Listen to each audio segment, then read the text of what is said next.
মনে রাখো, মহাবিশ্বের স্রষ্টার কিচ্ছু যায় আসে না তুমি বোরকা খুলে মুক্ত বাতাসে বুক ভরে নিঃশ্বাস নিলে।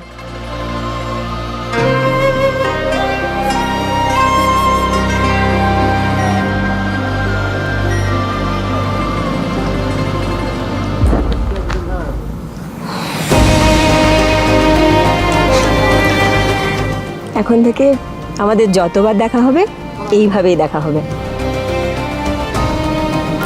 আল্লাহকে এখন আর ভয় পাবো না, বরং বন্ধু ভাববো। আমার বন্ধু আমাকে কখনো কষ্ট দিতে পারে না।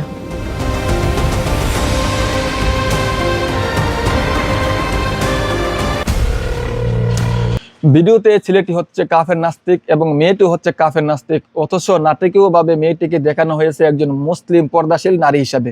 কিভাবে একজন মুসলিম নারীকে বিয়ে করা ছাড়াই প্রলোভিত করে ও মগজ ধুলাই করে তার পর্দা ও শালীনতা বিসর্জন দিতে বাধ্য করা যায় এবং জিনা ব্যভিচারে লিপ্ত করা যায়, এই ভিডিওতে মূলত সেই কুশিক্ষাই দেওয়া হয়েছে। আমরা আমাদের ভিডিওতে এই সমস্ত কাফের নাস্তিকদের শয়তানি কুশিক্ষার জবাব তুলে ধরছি, শুনতে থাকুন। আপনাদের সাথে আছে আমি আল্লাহর এক ক্ষুদ্র ও নগণ্য বান্দা শরীফুল ইসলাম, ব্রাহ্মণবাড়িয়া থেকে। 1 নম্বর পয়েন্ট, এখানে কাফের নাস্তিক প্রেমিক পুরুষটি তার কাফের নাস্তিক প্রেমিকাকে বলছে, মনে রাখো মহাবিশ্বের স্রষ্টার কিছু যায় আসে না তুমি বোরকা খুলে মুক্ত বাতাসে বুক ভরে নিঃশ্বাস নিলে। আমাদের জবাব, স্রষ্টার কোনো লাভ ক্ষতি নেই এটা সত্য, কিন্তু স্রষ্টা মানুষকে যে বিধান দিয়েছে তা মানুষের কল্যাণের জন্যই দিয়েছে। যেমন ট্রাফিক আইন বাংলে সরকারের ক্ষতি হয় না, ক্ষতি হয় নিজের, ঠিক তেমনি স্রষ্টার বিধান মেনে চলা আমাদের নিজেদেরই আত্মিক শান্তি ও সুরক্ষার জন্য। স্রষ্টার আইন অমান্য করলে স্রষ্টার কোনো ক্ষতি হবে না, ক্ষতি হবে আমাদের নিজেদেরই। একটি অত্যন্ত বিখ্যাত হাদিসে কুদসিতে আল্লাহ তাআলা বলেন, হে আমার বান্দারা, তোমরা যদি পূর্ববর্তী ও পরবর্তী সব মানুষ এবং জিন একত্রিত হয়ে সবচেয়ে পরহেজগার মানুষের হৃদয় লাভ করো, তবুও তা আমার রাজত্বের বিন্দু মাত্র কিছু বৃদ্ধি করবে না। আর তোমরা সবাই মিলে যদি সবচেয়ে পাপী মানুষের মতো হয়ে যাও, তবুও তা আমার রাজত্বের বিন্দু মাত্র ক্ষতি করতে পারবে না। সহিহ মুসলিম, আন্তর্জাতিক হাদিস নম্বর 2577, ইসলামিক ফাউন্ডেশন হাদিস নম্বর 6338। আল্লাহ তাআলা আরও বলেন, ওমাইয়াবতাগি গায়রাল ইসলামি দীনান ফালা ইউকবালা মিনহু ওয়া হুয়া ফিল আখিরাতি মিনাল খাসিরিন। আর যে কেউ ইসলাম ছাড়া অন্য কোনো দিন জীবন বিধান তালাশ করবে, তার থেকে তা কখনো কবুল করা হবে না এবং আখিরাতে সে হবে চরম ক্ষতিগ্রস্তদের অন্তর্ভুক্ত। সূরা আল ইমরান আয়াত 85। 2 নম্বর পয়েন্ট, তারপর এখানে কাফের নাস্তিক মেয়েটি তার বোরখাটি খুলে ফেলে তার কাফের নাস্তিক প্রেমিককে বলছে, এখন থেকে আমাদের যতবার দেখা হবে এভাবেই দেখা হবে। আল্লাহকে এখন আর ভয় পাবো না, বরং বন্ধু ভাববো। আমার বন্ধু আমাকে কখনো কষ্ট দিতে পারে না।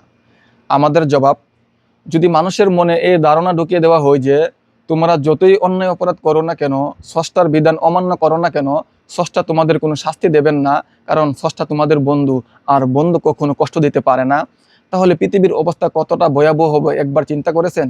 পৃথিবীতে এমন অসংখ্য মানুষ আছে যারা আল্লাহর ভয়ে অন্যায় ও অপরাধমূলক কাজ থেকে বিরত থাকে।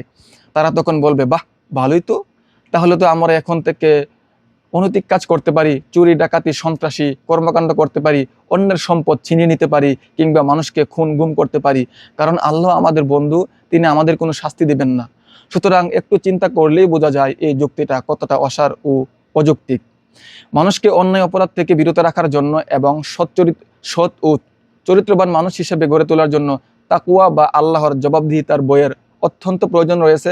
এটা খারাপ কিছু নয়, বরং আমাদের নিজেদেরই কল্যাণের জন্য, সমাজের সুরক্ষার জন্য এবং আমাদেরকে একজন সচ্চরিত্রবান মানুষ হিসাবে গড়ে তোলার জন্য এই বিধান। এবার আসি, আল্লাহ তাআলা কাকে শাস্তি দিবেন আর কাকে ক্ষমা করবেন সেটা সম্পূর্ণ তার ইচ্ছার উপর নির্ভরশীল। তিনি একমাত্র ভালো জানেন, আমরা তা নির্ধারণ করতে পারি না। যেমন পবিত্র কোরআনে আল্লাহ তাআলা ঘোষণা করেছেন, ওয়ালিল্লাহি মা ফিস সামাওয়াতি ওয়া মা ফিল আরদি ইয়াগফিরু লিমান ইয়াশাউ ওয়া ইউআযযিবু মান ইয়াশাউ ওয়াল্লাহু গফুরুর রহিম। আসমান ও জমিনে যা কিছু আছে সবই আল্লাহর, তিনি যাকে ইচ্ছা ক্ষমা করেন এবং যাকে ইচ্ছা শাস্তি দেন, আর আল্লাহ অত্যন্ত ক্ষমাশীল, পরম দয়ালু। সূরা আল ইমরান আয়াত 129। 3 নম্বর পয়েন্ট, অবশেষে বলবো, কোনো পুরুষ যদি কোনো নারীকে পটিয়ে ও মগজ ধুলাই করে অনৈতিক কাজে বা জিনা ব্যভিচারে লিপ্ত করে, তবে এর সম্পূর্ণ দায়ভার তাদের নিজেদের এবং ওই কাফের নাস্তিকদের। এমনকি সে যদি নিজেকে মুসলিমও দাবি করে, তবুও এই দায়ভার কোনোভাবেই ইসলামের নয়, বরং এটি তার নিজের এবং ওই কাফের নাস্তিকদের।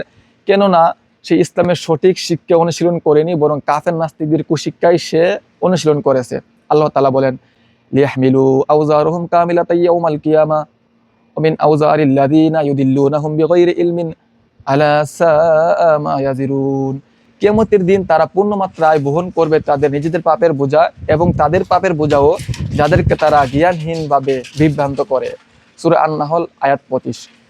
রাসূল সাল্লাল্লাহু আলাইহি সাল্লাম বলেছেন, যে ব্যক্তি মানুষকে কোনো পথভ্রষ্টতা বা পাপের দিকে আহ্বান করবে তার উপর সেই পাপের সমপরিমাণ গুনাহ বর্তাবে যা ওই পাপ সম্পাদনকারীদের উপর বর্তায়। এতে করে তাদের মানে মূল পাপীদের গুনাহের কোনো কমতি হবে না। সহিহ মুসলিম আন্তর্জাতিক হাদিস নম্বর 2674 এবং ইসলামিক ফাউন্ডেশন হাদিস নম্বর 6560।